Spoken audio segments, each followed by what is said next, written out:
อันพิบัติอันเขาจะเป็นนักเทินว่าจะได้เจ้าเป็นนักเทินแล้วบนน้ำปีน้ำเสียน้ำซีว่าจะได้มีเดียวมีได้มีไปว่าจะได้น้ำเนียนน้ำซอกเที่ยวนี้เอาที่หนึ่งเข้าไปซิงสนามที่สองไปซิงที่สามที่สี่ว่าจะได้น้ำเนียนน้ำซอกต่างหอบต่างอันต่างที่นี่แล้วพ่อหัวขึ้นมาแล้วว่าจะได้เมย์เจ้าเมย์นักเทินหอยกับเรื่องเจ้าซีนีไปใส่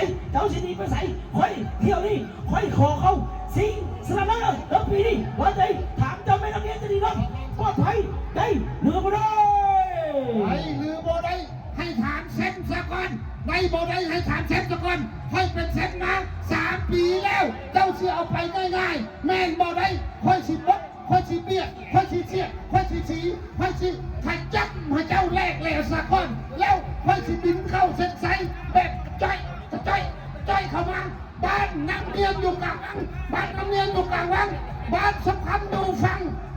ฟังกำลังคุกกี้สูสีนวดเสียเดียวมาแล้วด้วยสายตาระวังห้องน้ำจะนึกเจ้าแม่ดับเถิดเริ่มโผล่หัวขึ้นมาส่งเข้าประกวดโดยทันในบ้านบกและทันในบ้านปิดจะปิดลิลิตได้หรือไม่จะไปปิดลิลิตได้ไหมต้องทำน้ำเนียนส่งเข้าประกวดโดยทันในบ้านแปดระวังน้ำเนียนเจ้าของเส้นน้ำอัดตีขึ้นมาแต่ว่าน้ำดีขึ้นมาแล้วน้ำสิบแปดสุดท้ายน้ำทันดีเข้า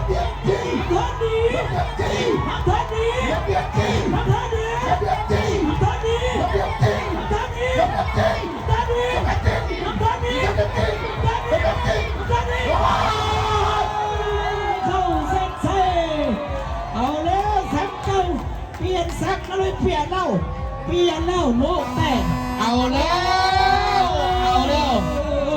ทั้งยิงทั้งชายปรากฏการเกิดขึ้นพี่น้องพลิกลับพี่น้องสมพักจะไม่รับเดินสมเสยผลการตัดสินออกมาอย่างเป็นทางการเที่ยวที่70มีเรือเข้าแข่งขันที่2 ลำแล้วนักทะลุเจ้าเป็นเทินแล้วนัดที่2น้ำเนียนน้ำโซ่ที่เข้าอันดับที่1ได้แก่เรือเจ้าแม่นับเทินที่เข้าอันดับ2ได้แก่เรือน้ำเนียนน้ำโซ่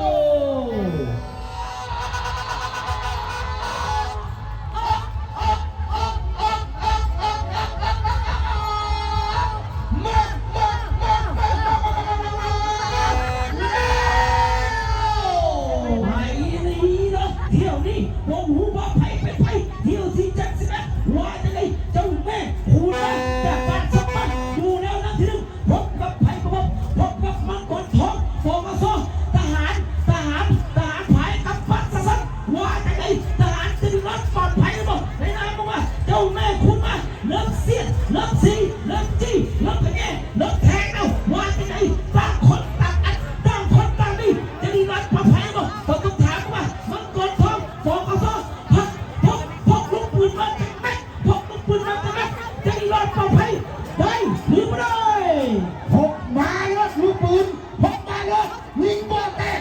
ปืนบ่แตกไฟบ่ยางนายบ้าน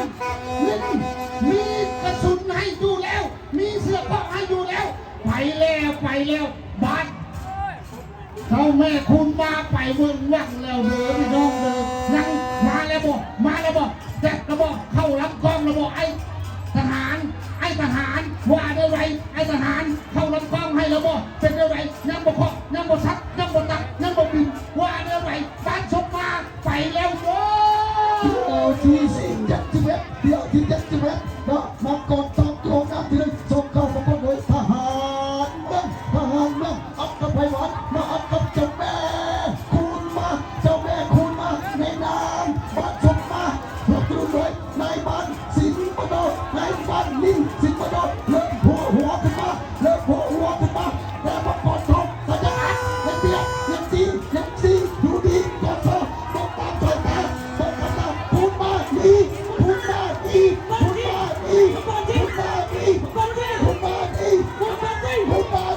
ไหล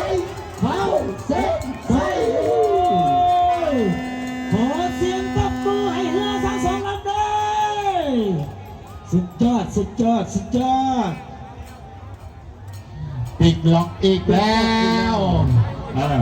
ผลการตัดสินออกมาอย่างเป็นทางการเที่ยวที่71เมื่อเข้าไปขายที่2 ลำแล้วนักเทนนิสจะแม่คุณมาบันสุกค่ะบันสุกมาพบกับมังกรทองปกสที่เข้านักเทนนิสนี่แกเฮือ